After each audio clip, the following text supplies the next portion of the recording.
में जिसने जन्म लिया है, इतना बड़ा हॉस्पिटल आज तक किसी ने नहीं किया था, वो राजेश भोईर ने किया, उनके साथियों ने किया। बड़ी खुशी की बात है। मैं हमेशा कहता हूं कि अभी हॉस्पिटल खोलने के बाद, हॉस्पिटल तो चलना चाहिए लेकिन शुभकामनाएं क्या दे, ऐसे तो नहीं बोल सकते कि ज्यादा पेशेंट आने चाहिए लेकिन ये डॉक्टर को मैं शुभकामनाएं दूंगा और ये विश्वास उनके ऊपर मैं जताऊंगा कि यहाँ पे जो भी आएगा वो सही सलामत घर पे वापस चला जाए। और डॉक्टर राजेश भोईर और उनके साथी, जुपिटर हॉस्पिटल के बाद में शायद इतना बड़ा हॉस्पिटल भिवंडी के अंदर खुला है, तो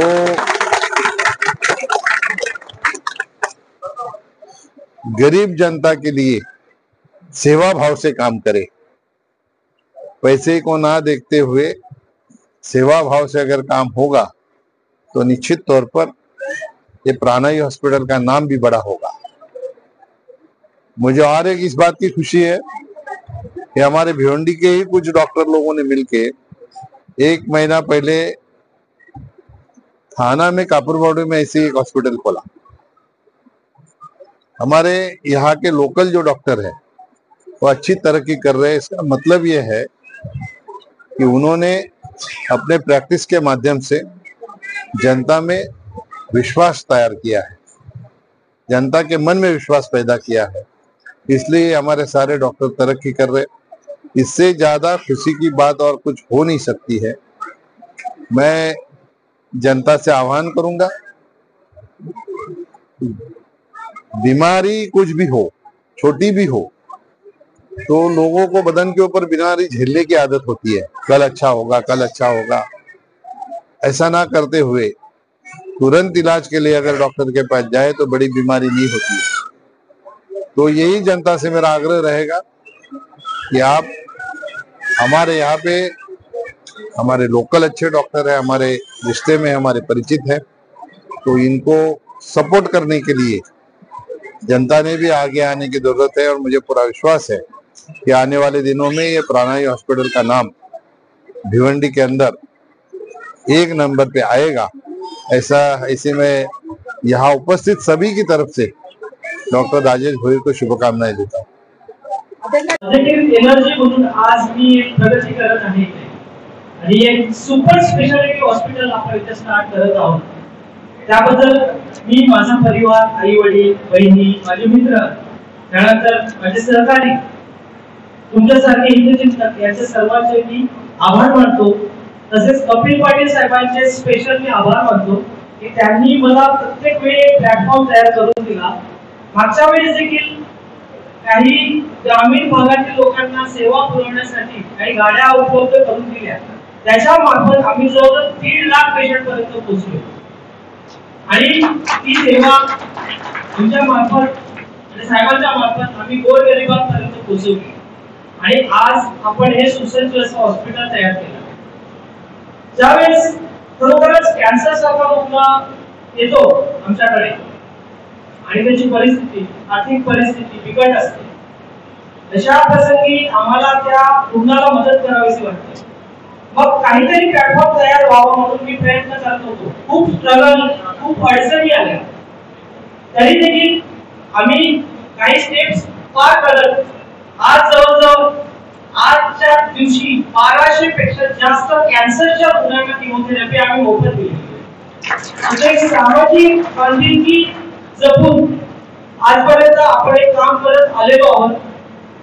हॉस्पिटलचा इन्फ्रा, त्याचबरोबर इक्विपमेंट्स, मॅनपॉवर, स्किल डॉक्टर हे जर असतील तर नक्कीच आपण रुग्णाला योग्य ती सर्व्हिस पुरवू शकणार नाही। त्याच हेतूने आज मी हे हॉस्पिटल जे तयार केलेलं आहे, डिस्क्रिमिनेशन खूप होतो समाजामध्ये, खूप काही होतो, चर्चा होता, तरी देखील मला कुठल्याही गोष्टीचा फरक पडत नाही। मला फक्त एकच वाटतंय की 10 रुग्णांपैकी जरी 5 रुग्णांना, 6 रुग्णांना आपण केलेल्या सुखसुविधा किंवा वैद्यकीय सोयीमुळे जर त्याचा जीव वाचत असेल तर नक्कीच ते आतून जे आत्मिक समाधान आहे ते ऍक्च्युअली खरोखर अनमोल असेल। सर्वच काही पैशाने नाही, या हेतूने देखील आम्ही काम करतोय.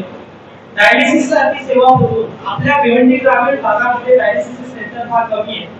त्याच अनुषंगाने मी 5 डायलिसिसच्या मशीन इथे उपलब्ध केलेल्या आहेत. त्या मशीन्सद्वारे आपण दिवसाला 15 पेशंट डायलिसिस करू शकतो. एकदा किडनी फेल्युअर झालेल्या पेशंटला जर आपण बघतो की महिन्याला किती खर्च येतो डायलिसिस साठी, तर तो खर्च असतो 40,000. परंतु आपल्याकडे महात्मा ज्योतिबा फुले तसेच आयुष्यमान भारत या योजनेअंतर्गत आपण दुर्गा हॉस्पिटलमध्ये देखील करत आलेलो आहोत.